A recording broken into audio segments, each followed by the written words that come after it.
As expected, the Federal Reserve today announced that it is raising its benchmark interest rate to the highest level in 15 years. But the Fed did pull back from its intense strategy just a bit.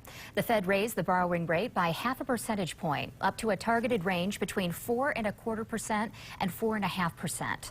This increase broke a string of 4 straight hikes of 3/4 of a percentage point.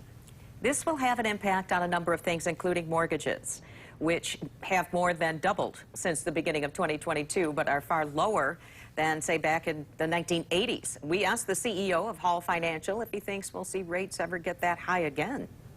I think that the 80s was unfortunately a good thing for us today, but I don't think that we'll see interest rates go back to those levels because I think we learned that lesson.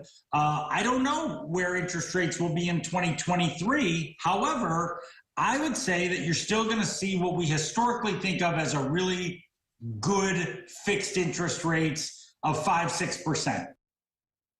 We also asked him about potential home buyers and what advice he's giving his clients right now. There's 2 things I'm telling them.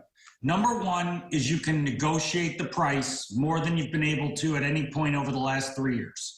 Number 2 is these buy down programs that exist to buy the interest rate down, where if rates are at 6.5 today, you can actually start in the first year at 4.5, go to 5.5 the second year, and then have a fixed rate at 6.5. You can have your real estate negotiate for the seller to pay that buy down for you. So you can get creative in your approach in terms of what your payment would be. We're locking in people right now in the 4s in the first year with these buy down programs. They're very powerful for home buyers if used correctly. Meanwhile, after a month of declines, mortgage application volume is rising. The Mortgage Bankers Association's adjusted index shows applications rose 4% this week, but volume is 38% lower than the same time 1 year ago.